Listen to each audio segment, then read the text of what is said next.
Bienvenue au Canada, un podcast et un site internet qui vous procure des informations et interviews sur l'immigration et la vie au Canada.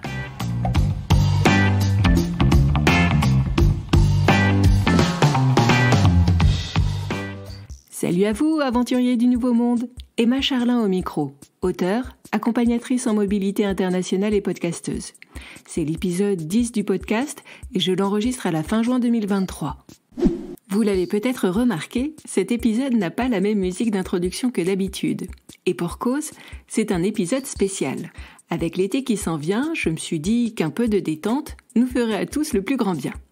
Alors, plutôt que de traiter d'un sujet précis avec bien des informations et conseils à la clé, je vous propose une plongée dans le petit monde de mes anecdotes canadiennes. Et là, vous vous dites peut-être, mais qu'est-ce donc qu'une anecdote canadienne ? J'y viens, rassurez-vous.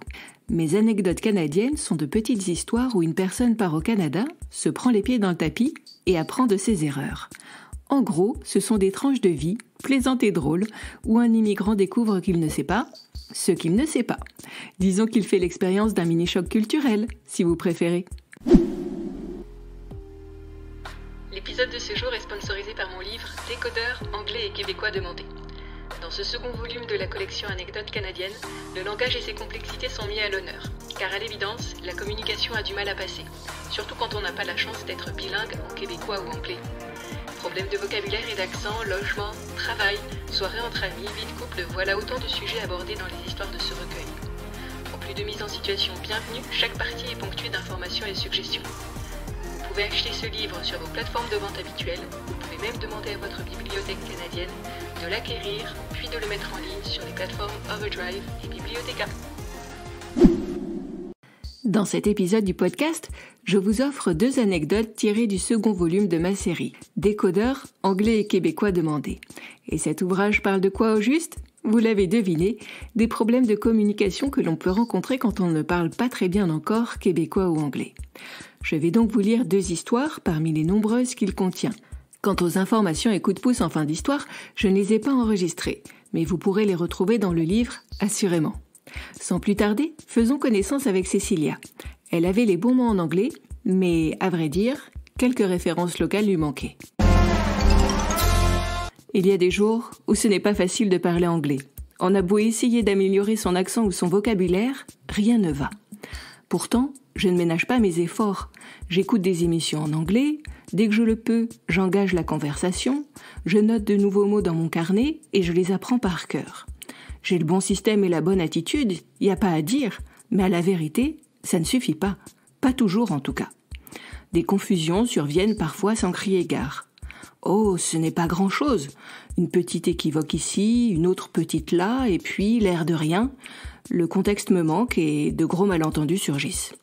Sans compter que cette histoire de contexte, c'est compliqué. Tenez, je vous donne un exemple. Il y a quelque temps, j'ai discuté avec mon voisin de palier Nolan. À un moment de la conversation, il me glisse incidemment. « I can see you're coming from elsewhere. Where do you come from ?» Ce qui signifie peu ou prou, je vois bien que tu n'es pas de la région. Tu viens d'où ? Alors, dans mon plus bel accent anglais, je lui réponds « I am French ». Il me dit qu'il aimerait bien passer des vacances là-bas, puis soudain, il s'aperçoit qu'il est en retard pour le travail et s'en va. Quelques semaines plus tard, je croise de nouveau Nolan. Il me confie en anglais. « Écoute, j'irais bien passer des vacances au Québec, ce serait super que tu puisses me guider et m'indiquer les meilleurs coins à visiter. » Je suis touchée par sa confiance, mais un peu gênée aussi.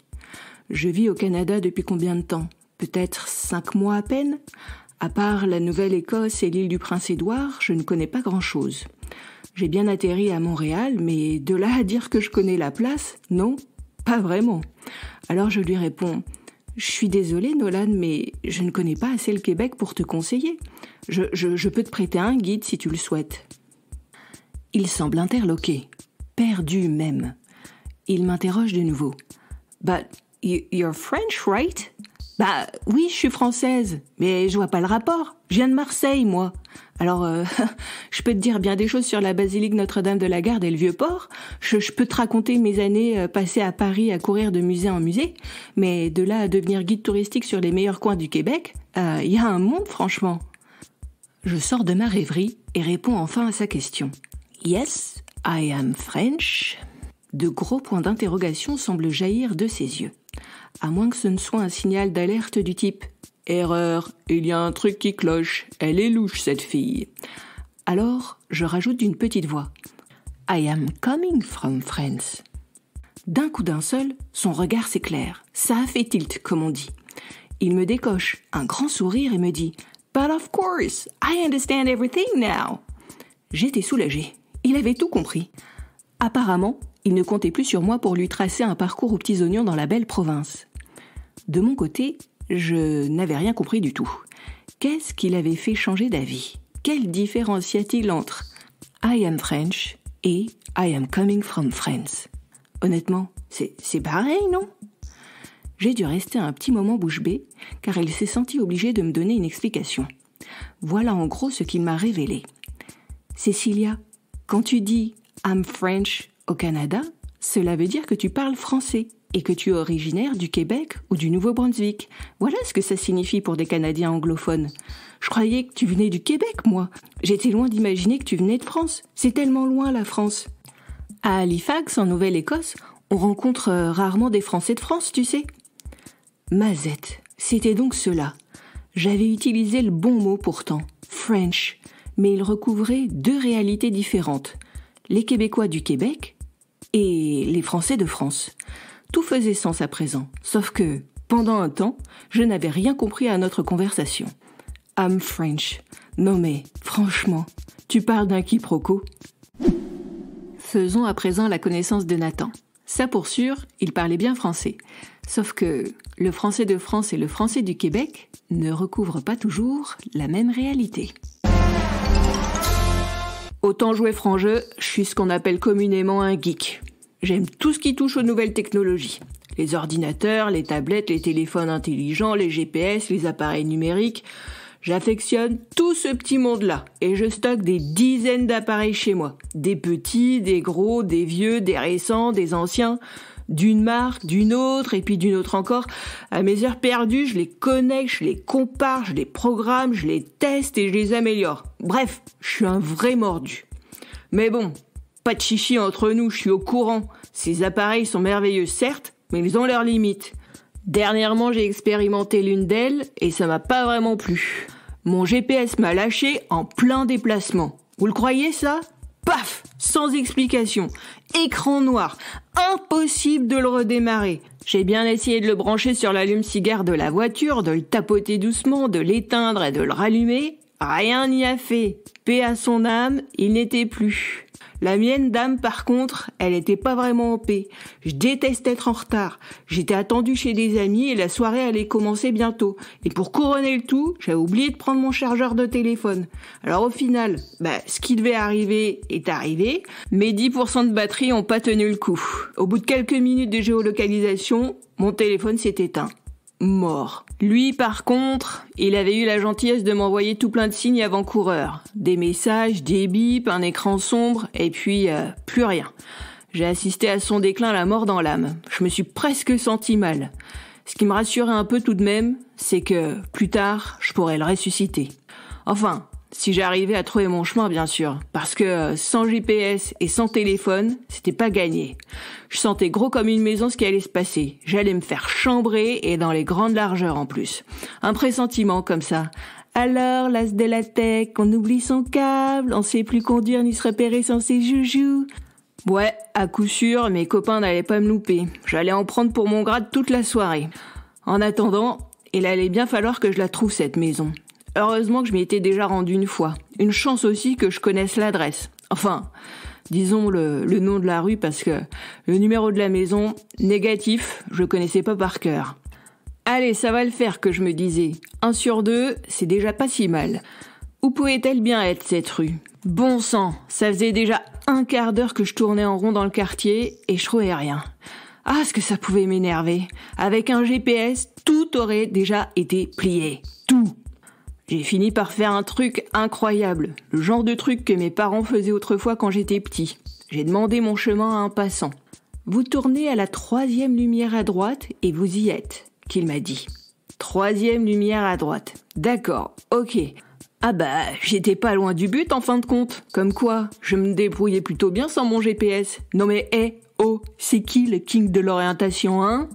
J'allais peut-être même arriver chez les copains à l'heure, qui sait. Bon, voilà qui était simple. Je continuais tout droit et je comptais les lampadaires. Je venais de passer le premier, ok, j'en étais au second à présent, tout allait bien, j'arrivais à hauteur du troisième, et là le drame. Punaise, il n'y avait pas de route à droite. La rue filait tout droit, sans la moindre intersection. Mais il s'était fichu de moi, ce type, ou bien? Mais oh, c'était pas un peu dingue cette histoire? Je lui demandais de m'aider, et il me racontait des cracks. Je rêvais ou quoi? J'avais les nerfs, mais les nerfs! De rage, j'en pourrissais verbalement mon GPS. À noter quand même, quand il marchait, il me faisait pas des coups aussi pendables que ce passant-là. Non mais bon, il m'avait lâché et c'était de sa faute si j'étais à présent perdu dans la nuit. En désespoir de cause, j'ai interpellé un deuxième passant. Très aimablement, il m'a répondu « Vous tournez à la seconde lumière à droite et vous y êtes ». Alors là, je fulminais. Intérieurement, je me disais « Quoi ? Un deuxième zigoto sur ma route ? Non mais ils ont quoi au Québec, ma parole ? Ils sont tous mal lunés ou bien ?» Essayant tant bien que mal de garder mon calme, je lui ai répondu. « Merci, monsieur. Je compte les lampadaires, c'est bien cela ?»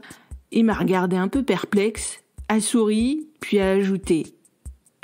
Très drôle. Non, vous comptez les feux de circulation. Vous savez, les feux tricolores. Rouge, jaune et vert. On appelle cela des lumières ici au Québec. » Pétard, c'était donc cela. Personne n'avait voulu me mettre en boîte. Ils étaient gentils comme tous mes passants québécois. C'était juste qu'eux et moi, on parlait pas la même langue. Enfin si, on parlait bien français, il y avait pas à dire, mais on parlait pas le même français. Alors au final, j'ai poursuivi ma route et je suis arrivé chez mes amis. De visu que je l'ai reconnu la maison. J'avais une grosse demi-heure de retard, je me suis fait chambrer. Mais alors, chambré dans les grandes largeurs. Des crises de fou rire qu'ils ont eu quand je leur ai raconté mon aventure. Je crois bien que ce qui leur a plu, c'est pas tant mon problème de GPS et de téléphone que mon incapacité à parler couramment québécois. À la réflexion, va peut-être falloir que j'installe une nouvelle appli sur mon téléphone. Décodeur de québécois pour les nuls. Cet épisode de Bienvenue au Canada est déjà fini. Je vous remercie de l'avoir suivi jusqu'au bout. Si vous l'avez apprécié, abonnez-vous à ce podcast, donnez-lui des étoiles et laissez un commentaire. Cela me fera plaisir, mais surtout, cela aidera de nouvelles personnes à le découvrir. Au royaume d'Apple, Spotify et consorts, un peu de visibilité, il n'y a que cela de vrai. À bientôt!